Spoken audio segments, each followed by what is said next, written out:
թվականին Արցախի հետ դեռ ունեցած ողբերգական իրադարձությունների հետևանքով 120,000 արցախցի ենթարկվեց էթնիկ զտման։ Մենք փորձեցինք Արցախը։ Մեր հայրենակիցները բազմաթիվ խնդիրների առնչվեցին։ Ամեն մի սրտացավ քաղաքացի ու կազմակերպություն ձգտեց անել հնարավորին ու անհնարը արցախցիներին ձեռք մեկնելու համար։ Մայր Հայաստանը և ԱԿ փաստաբանական գրասենյակը շուրջ 2 տարի է համագործակցաբար աջակցում են Արցախից բռնի տեղահանված մեր հայրենակիցներին, մատուցելով անվճար իրավաբանական ծառայություններ։ Այսօրվա մեր հավաքի նպատակը մեր գործունեության արդյունքները ներկայացնելն է, ինչպես նաև հետագա քայլերի մասին խոսելով։ Մինչ այժմ մեր կատարած աշխատանքների մասին որոշակի ամփոփ տեղեկություններ ներկայացնելու համար խոսքը տրվում է ԱԿ փաստաբանական գրասենյակի ղեկավար Վլադիմիր Պողոսյանին։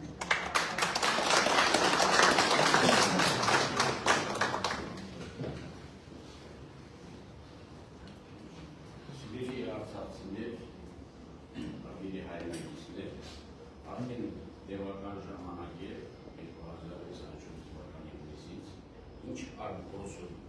փաստաբանական գրասենյակի Մայր Հայաստան ժողովրդական շարժման միջև կնքված հուշագրի շրջանակում իրականացում է հուշագրի շրջանակում Արցախից բռնի տեղահանված մեր հայրենակիցներին իրավական, իրավաբանական հարցություն տրամադրելու գործընթացը, բնականաբար գործող բռնության շրջանակներում։ Նշված համագործակցության շրջանակում ԱԿ փաստաբանական գրասենյակը պարտադիրաբար կազմակերպում է հանդիպումներ տեղահանված մեր հայրենակիցների հետ, նպատակ ունենալով բացահայտել և քննարկել նրանց կողմից պատրաստվող իրավական խնդիրները, ինչպես նաև ապահովել իրականացված և ընթացիկ աշխատանքների վերաբերյալ հաշվետվողականություն և անհրաժեշտ տեղեկատվության տրամադրում։ Ակնկալվում է, որ նմանատիպ հանդիպումները կկրեն շարունակական բնույթ, նպաստելով մեր հայրենակիցների իրավունքների պաշտպանության առավել արդյունավետ իրականացումը։ Մեկ անգամ ես ուզում եմ նաև հիշեցնել մեր գրասենյակի հասցեն Կոմիտաս 59 նախկին ԱԼՄ-ի շենք 5-րդ թարկ բաժից 3-րդ գլուխնա գրասենյակը ԱԿ փաստաբանական գրասենյակը։ Հաշվետվու ժամանակահատվածում ես նկատում եմ 2024 թվականի հունիսից գրասենյակի դիմել Արցախից բռնի տեղահանված ավելի քան 2000 քաղաքացի։ Տարբեր հարցերով, քրեական, քաղաքացիական, վարչական, որոնց կողմից ներկայացված դիմումների շուրջ 82%-ը ստացել է դրական լուծում։ Միևնույն ժամանակ ցավոք պետք է նշել, որ շարունակում են առկա մնալ մի շարք խնդիրներ, մասնավորապես անձահաստատող փաստաթղթերի վերականգնման, սոցիալական աջակցության ծրագրերի իրականացման, հրատապ աջակցության, բնակարանային ապահովման և սատոշակների նշանակման, քաղաքացիության ձեռքբերման, ճանապարհատրանսպորտային պատահարների, վարորդական իրավունքների ձեռքման, ինչպես նաև այլ գործընթացների հետ կապված։ Պետք է նշեմ, որ հեռավար խորհրդատվություն է իրականացվում նաև գրասենյակի իրավաբանների կողմից։ Մի այսպես նշում 2026 թվականի հունվար ամսին 26 հեռավար խորհրդատվություն է իրականացվել, բացի ներկայությունից եւ օրինակ հունվար ամսին 30 քաղաքացիներ տարբեր հարցերով, նաև 26 հեռավար խորհրդատվություն է իրականացվել։ Հատկապես կարևոր եմ համարել, որ սոցիալական ծրագրերի շահագրգռվելու և քաղաքացիություն ստանալու նպատակով ստեղծված էլեկտրոնային հարթակները, որ հիմա գործում է չափազանց բարդ են, ինչի հետևանքով մեր հայրենակիցները բախվում են էական դժվարությունների, իր գործընթացները դառնում են ժամանակատար, հաճախ անհասանելի։ Այս պահին ընթանում են հետևողական և նպատակային աշխատանքներ կապված Արցախյան վերջին 23 թվականի սեպտեմբերյան պատերազմի ընթացքում զոհված Արցախի Հանրապետության ազգային անվտանգության ծառայության 11 աշխատակիցների իրավական կարգավիճակի հստակեցման, ինչպես նաև նրանց ընտանիքների աջակցության միջոցառումների իրականացման է։ Ես պետք է ներկայացնեմ, որ արդեն իմ ուրեմն ընտանիքներ ներկայացրել են հաստատել, մենք սպասում ենք մյուս երկու ընտանիքներին ներկայացնել, բնականաբար Գրասենյակը նախաձեռնում է տվյալական գործընթացներ սկսել հարցերի հետ կապված։ Անհրաժեշտ եմ համարում ևս մեկ անգամ շեշտադրել, որ Արտգործնախարարական գրասենյակը հետևողականորեն շարունակելի գործունեություն ուղղված բարձրացված խնդիրների լուծմանը իր լիազորությունների շրջանակում։ Նախատեսում ենք հանդիպումներ կազմակերպել, այսինքն ոչ միայն ընդունելություն կազմակերպել Երևանում, այլ հանդիպումներ կազմակերպել ուրեմն մարզերում, շրջաններում, որպեսզի մեր հայրենակիցների համար ապահովենք հարմար եւ մատչելի շփումներ։ Եզրափակելով, այսքանով ավարտում եմ խոսքս, եզրափակելով ցանկանում եմ իմ խորին շնորհակալություն հայտնել ներկաներին, այս ցուսաբերած ուշադրության եւ մեր գործունեության նկատմամբ ցուսաբերած վստահության համար, իսկ Մայր Հայաստանի ժողովրդական շարժմանը առանձնապես ևս Անդրանիկ առաջնորդ Անդրանիկ Տիվանյանի համագործակցության ուշադրի շրջանակում արդյունավետ հետևողական եւ նպատակային համագործակցության համար։ Շնորհակալություն։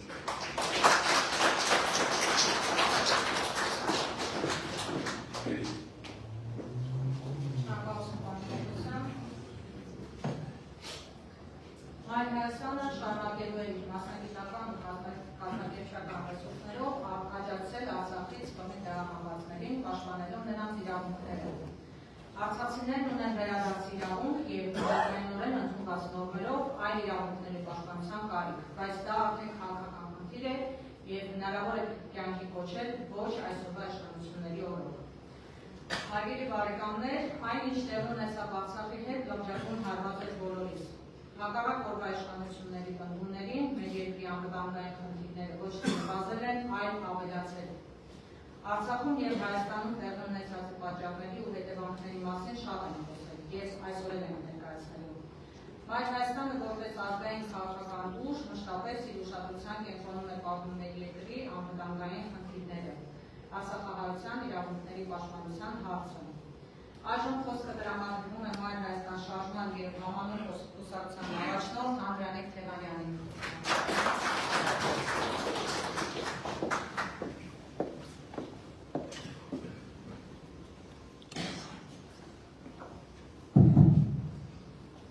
Ողջույն հարգելի գործընկերներ, սիրելի արցախցիներ, մենք բարբերաբար անդրադառնում ենք Արցախի խնդրին, Արցախից բռնի տեղահանվածների իրավունքների հետ կապված խնդրին եւ պատահական չէ, որ Արտգործնի հետ մենք համաձայնության եկանք եւ շուրջ 2 տարի է արդեն զբաղված ենք արցախահայության իրավունքների հետ կապված խնդիրների լուծմամբ։ Ինչքանով է դրանք արդյունավետ, կարծում եմ ձեր գնահատականն է արդեն որ պետք է տակ։ Ես ասեմ, որ խնդիրը շատ խորքային է, մենք բազմիցս անդրադարձել ենք Արցախի հետ կապված խնդրին, պատճառներին, հետևանքներին եւ ևս մեկ անգամ եւ ավելի խորքային դերս գնահատականի կարիք կա, որովհետեւ հարցը ինքներդ եք հասկանում ոչ միայն իրավական հարթության մեջ է, այլ նաեւ քաղաքական հարթության։ Ուղղակի մի կետի իրավական մասով անդրադառնամ, պարոն Պողոսյանը որ նշեց, Աստորեն մարդիկ կան, ովքեր ռազմական գործողությունների ժամանակ զոհվել են, տվյալ դեպքում ԱԱԾ-ի աշխատակիցները Արցախի հանրապետության, եւ հիմա փաստորեն պետք է իրենց հարազատները պայքարեն, որպեսզի ստանան փաստաթուղթ, որ հաստատում է, որ իրենք զոհվել են։ Այդ կարգավիճակը դա ոչ միայն նվաստացուցիչ է, այլ նաեւ հակամարտկային է դրանապես։ Եվ այդ վերաբերմունքը, որ ցուցաբերվում է, մեր կողմից անընդունելի է, եւ մեր դիրքորոշումը գիտեք, օրվա իշխանությունների վարած քաղաքականության հետ կապված, ու մենք բազմիցս պետք է անդրադառնանք, բազմաթիվ անգամներ պետք է անդրադառնանք այդ հարցին, որ մարդիկ չմտածեն, որ այս ամեն ինչ հնարավոր է լղոզել ու անցնել։ Ուրեմն Արցախի կորստի ժամանակագրությունը եւ քաղաքական դրդապատճառները հետեւյալն են։ 22 թվականին ուշադիր նայեք ժամանակագրությանը։ 22 թվականի փետրվարին Ռուսաստանի Դաշնությունը սկսեց հատուկ գործողություն Ուկրաինայում։ Փետրվար ամս սկսվեց գլոբալ հակամարտություն Ռուսաստանի եւ Արևմուտքի միջեւ։ Ինֆորմացիոն դարաշրջանում մեծ գյուղի վերածված աշխարհը միմյանց հետ այնքան է փոխկապակցել երկրներին, որ միտեղ տեղի ունեցողը անմիջապես ազդեցություն է թողնում երկրորդ տեղում գտնվող երկրի ժողովրդի վրա։ Արևմուտքը սկսեց ինվենտարիզացիա իրականացնել, հավաքագրել բոլոր այդ շրջանակներին, ում հնարավոր է օգտագործել Ռուսաստանի դեմ։ 2022 թվականի ապրիլ ես հիմա ներկայացնում եմ Արցախի կորստի ժամանակագրություն։ 2022 թվականի ապրիլ վարչապետի պաշտոնը զբաղեցնող Նիկոլ Փաշինյանը ազգային ժողովում հայտարարում է, որ միջազգային գործընկերները, մասնավորապես Արևմուտքը, իրենից պահանջում են իջեցնել Արցախի հետ կապված հայկական պահանջների նշաձողը եւ միայն այդ դեպքում նրանք խոստանում են ապահովել Արցախի անվտանգության հարցը, Արցախահայության անվտանգության հարցը։ Մայիս 22 թվական սկսում է դիմադրության շարժում Հայաստանում, որը հետաձգում է այն նշաձողի իջեցման գործընթացը, որի մասին հայտարարել է Նիկոլ Փաշինյանը։ Եվս մեկ հայտարարություն հիշեցնեմ։ Ազգային ժողովի ամբիոնից 22 թվականի ապրիլին նորից Փաշինյանը հայտարարեց, որ ինքը կայացնելու է մի որոշում, որի համար իրեն համարելու են դավաճան, բայց ինքը գնալու է այդ քայլին։ Որն է այդ որոշումը։ Դա մենք հետագայում պետք է տեսնենք, բայց այդ օրերին մենք գիտենք արդեն, ինչ է սպասում, դրա համար ահազանգում էինք, գոռում էինք, պայքարում էինք, եւ նրանք, ովքեր տիրապետում էին իրավիճակին, կոչ էին անում, որ պետք է փրկել Արցախը։ 22 թվականի ապրիլ, մայիս, հունիս ամիսներին Արևմուտքը ուժգնացնում է ճնշումները այն փոքր երկրների վրա, որոնք գտնվում են Ռուսաստանի հարակից շրջանում կամ համարվում են պոստսովետական տարածք։ Վրաստանը չի մտնում այդ գործընթացի մեջ, հրաժարվում է մանրադրամ դառնալու, հիշելով 2008 թվականին տեղի ունեցածը։ Հայաստանը, իդեմս Հայաստանի իշխանությունների համարում է, որ Արևմուտքը հաղթելու է Ռուսաստանին ուկրաինական պատերազմում։ Տեսեք, ես դավաճանության եւ այլ ֆորմուլաները մի կողմ եմ թողնում։ Այդ հերձումը ցույց կտա քաղաքական։ Բայց իրենց գործողություններով բացի ամենից կար նաեւ հաշվարկ, որ Ռուսաստանը պարտվելու է, հետևաբար պետք է անցնել մեկի կողմը, ով կապահովի իրենց իշխանությունը։ Բացառապես իշխանության հարցը դրված եղել։ Եթե դուք նայեք այս իմ ամիսների նշածները, 2022 թվականի ապրիլ, մայիս, հունիս, Ռուսաստանը առաջին հարվածը, որ հասցրեց հատուկ գործողության ժամանակ եւ ընդհանուր մինչեւ Կիև հասնելով, որոշակի նահանջ ունեցել եւ որոշակի անհաջողություններ էին արձանագրվել։ Հայաստանի իշխանությունը հաշվարկեց, որ Ռուսաստանը պարտվելու է։ Եվ դրա համար էլ իրենք անցան Արևմուտքի կողմը ակնկալելով աթոռ։ Իսկ Արևմուտքի կողմը անցնելը մեր տարածաշրջանում նշանակում է անցնել Թուրքիայի իշխանության տակ։ Իրենք իրենց աթոռի խնդիրը փորձեցին լուծել հենց այդ ճանապարհով, սպասարկել Արևմուտքի շահերը եւ պահել աթոռը։ Բացի այդ, Հայաստանի իշխանությունը մտավախություն ուներ որ Ռուսաստանը ինչ-ինչ քայլեր է իրականացնելու իրենց դեմ իշխանության հարցում։ Այդպես է թե ոչ, դա արդեն էական չի, որովհետև Հայաստանի իշխանությունն է այդպես մտածում։ Հետևաբար մտածելով հանդերձ անում է գործողություններ։ 2022 թվականի սեպտեմբեր Ջերմուկի դեպքերը։ Ինչի համար էին դրանք, որովհետև Նիկոլ Փաշինյանը ապրիլին հայտարարել էր, որ ինքը կողմ է, որ նշածով իջեցվի Արցախի, դրանից հետո եղել է դիմադրության շարժում, դրանից հետո իր կողմից եղել է որոշակի նահանջ, վախեցել էր։ Ջերմուկյան գործողությունները, որտեղ մենք 2 օր ու մի քանի 100 մարդ կորցրեցինք, նպատակ ունեին վախեցնելու հայ ժողովրդի նոր պատերազմից և ստիպելու, որպեսզի Արցախը հանձնելու գործընթացը արդեն առարկայական տեսք ստանա։ Այսինքն այն ինչ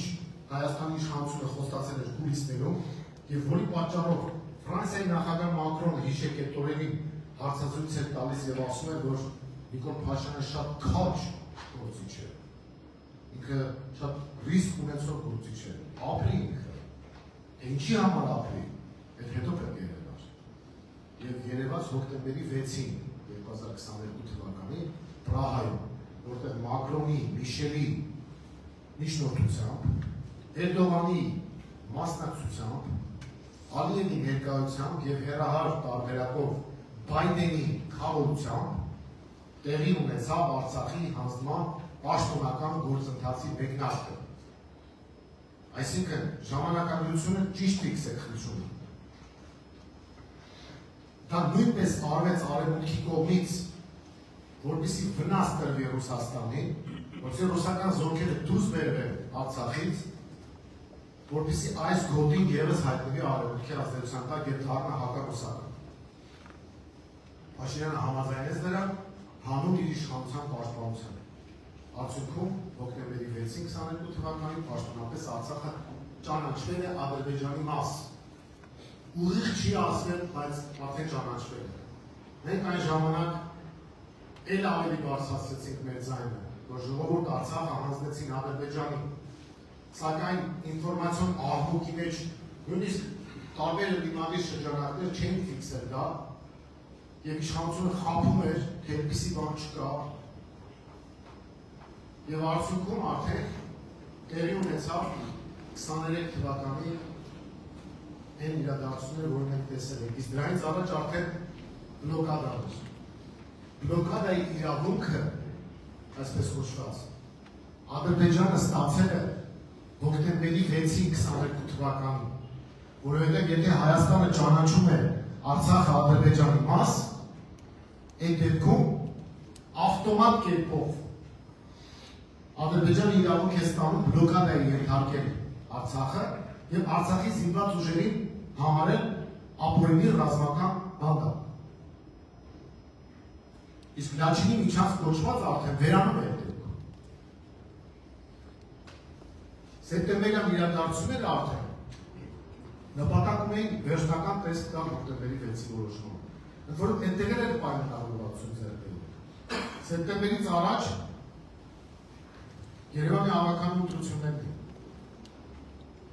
Հետագայում պարզ դարձավ, որ և Հայաստանում, և Թուրքիայում, և ամենուրեք ժամկետները համաձայնեցված էր երբեին հարձակվելու Արցախի վրա։ Հայաստանից խնդրել էին սպասեք Երևանի ընտրությունների ավարտվի նոր։ Իսկ մենք Երևանի ընտրությունների մասնակցում ենք բացառապես Արցախի վրա կարգում։ Ուղղակի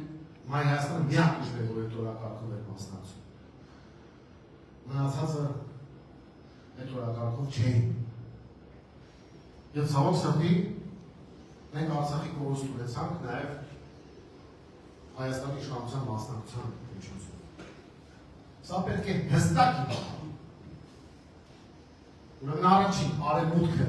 խնդիր ուներ հակառուսական քայլի, ուզում էր այս տարածաշրջանում ներգրավել ուժերի, Վրաստան չհամաձայնեց, Հայաստան համաձայնեց։ Հայաստանի իշխանությունը այդ գործընթացը սկսել է երևս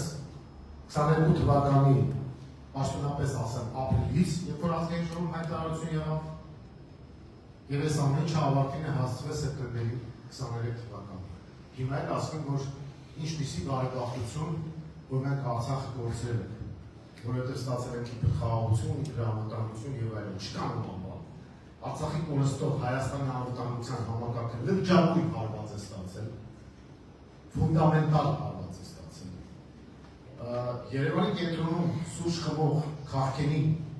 տարիներ շարունակ մտածում եք, որ Արցախը խանգարում է, որ ինքը զարգանա, չեն գնահատում Արցախի դերը, բայց այդ քաղաքենին չէր մեղավոր, դերևս քաղաքական վերնախավի մեծ մասն էր մեղավոր, որ այդպես չկարողացավ բացատրել, թե ինչ է նշանակում Արցախ, թե ինչ է նշանակում Արցախահայություն, թե ինչ է նշանակում Հայաստանի անվտանգություն, որովհետև Հայաստանի անվտանգությունը հիմա կավ է, առանց Արցախի։ Արցախն առանց Հայաստանի չէր կարող, բայց մենք էլ հիմա առանց Արցախի չենք կարող։ Հայաստանի իշխանությունը հիմա կեղծ թեզ է առաջ քաշում, որ իբր Արցախը տալով մենք ստացել ենք վերջապես ինքնիշխանություն, ստացել ենք խաղաղություն եւ ստացել ենք անվտանգություն։ Դա սուտ է, մեծագույն սուտ, որը պետք է ամենօրյա ռեժիմով յուրաքանչյուր քաղաքացու բացատրվի, որ մենք հիմա ոչ թե ունենք խաղաղություն, այլ շոու հրադադար, որը կախված է մեկ մարդու կամքից, Ալիևի կամքից։ Ուզիկը կրակի, չի ուզի չի կրակի։ Իսկ որն է պատճառը։ Պատճառն այն է, որ հայ-ադրբեջանական հարաբերություններում չկա միջնորդ երաշխավոր։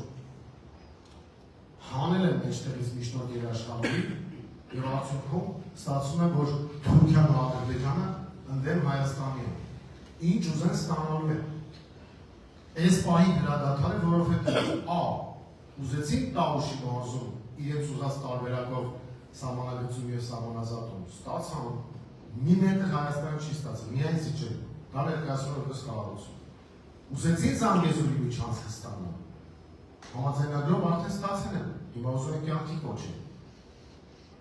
Ինչու մնացած հատվածները Հայաստանի չեն սահմանագծվում ու սահմանազատվում, որովհետեւ Ադրբեջանը հասկանում է, որ այդ ամեն ինչը ինքը կարող է ստանալ եւ ի վերջո Արևմտյան Ադրբեջան կառուցել, որի անունը այս իշխանությունները դրել են 4-րդ հանրապետություն։ Առանց միջնորդ երաշխավորի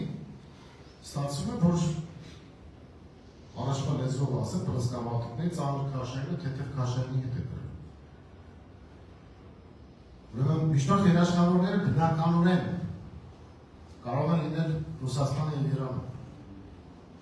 Մենք դրական ենք գնահատում նաև Ամերիկայի Միացյալ Նահանգների ներգրավվածությունը, բայց իրենք էլ են անկեղծորեն խոստովանում, որ գետնի վրա անվտանգության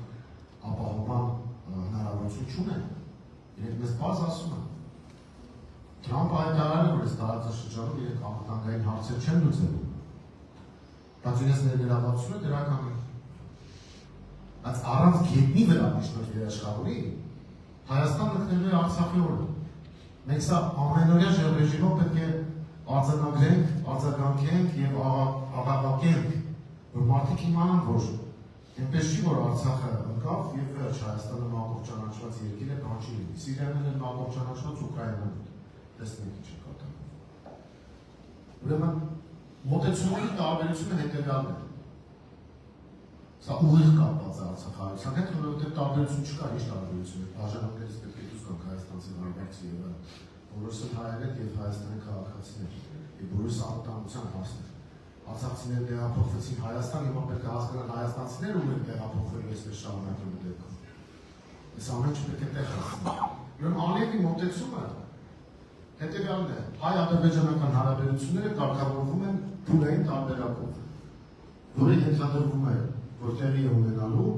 Հայաստանի կողմից միակողմանի փուլային զիջումների տարբերակով։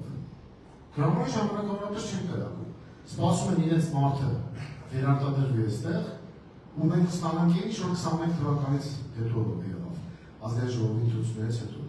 Հետևաբար մենք 21 թվականի կրկնություն չպետք է թույլ տանք։ Այն ժամանակ խաբեցին, ասեցին Արցախի ինքնորոշման իրավունքի հարցերով ենք զբաղվելու, հետո եկան ասեցին չէ, մենք զբաղվել ենք Արցախը, Ադրբեջանը եւ վերջ։ Հիմա կարող ասենք Հայաստանը, Արևմտյան Ադրբեջանը եւ վերջ։ Ոչ մի տարբերություն չկա, ըստ այսպես է։ Ուրեմն Ադրբեջանի մոտեցումը հիշեք, փուլային տարբերակն է։ Իսկ սա ոչ թե խաղաղություն է, այլ շոու հրադադար։ Խաբելություն։ Մենք Հայաստանի համաշխարհային մոտեցում, պետք է լինի փաթեթային։ Ուզում եք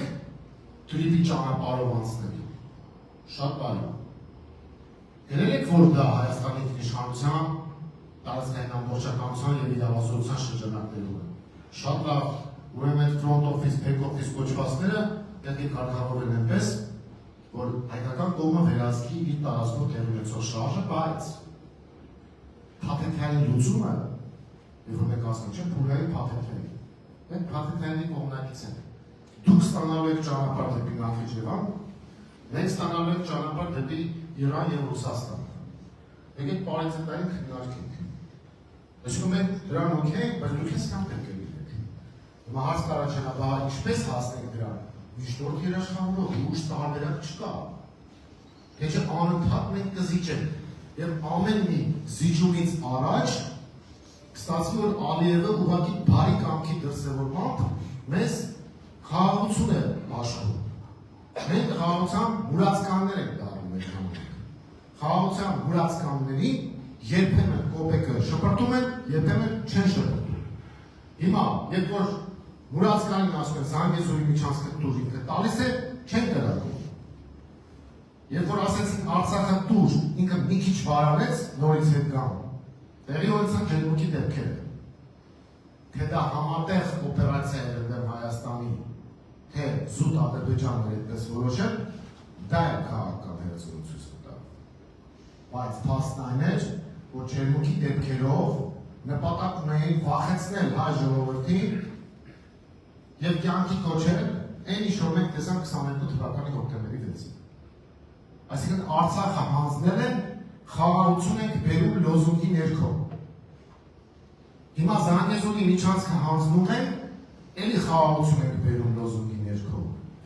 Հետո արդեն սկսել են Սևանի տարածքում չափադրումներ անելը, էլի խաղաղության լոզունգների ներքո։ Մենք դրա համար ասում ենք, որ մեր մոտեցումը հետևյալն է, որ պետք է դնենք փաթեթային մոտեցում, պետք է ունենանք միջնորդ երաշխավոր, պետք է հայ-ադրբեջանական սահմանները հստակ սահմանագծվել և սահմանազատվել, պետք է Հայաստանը հնարավորություն ունենա Իրանի հետ կապվել, Վրաստանի հետ կապվել հյուսիս-հարավ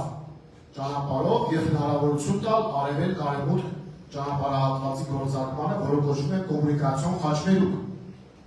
Սա է իրական երաշխիքը, որ մենք ունենանք իրական և երաշխավորված խաղաղություն։ Մեր մոտեցումը դա է երաշխավորված խաղաղություն։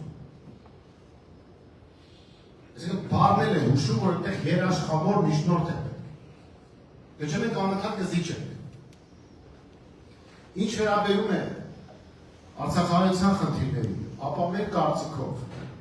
արցախցիների վերադարձի իրավունքը պետք է հայտնվի պետական արտաքին քաղաքականության օրակարգում և արցախցիները պետք է պաշտպանեն իրենց վերադարձի իրավունքը։ Սա մեկ։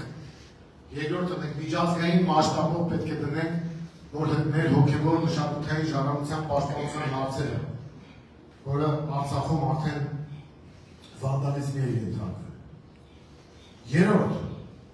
մենք պետք է պաշտպանենք արցախցիների սոցիալական և այլ տիպի միջազգայինորեն ամրագրված իրավունքները, որի փորձը կա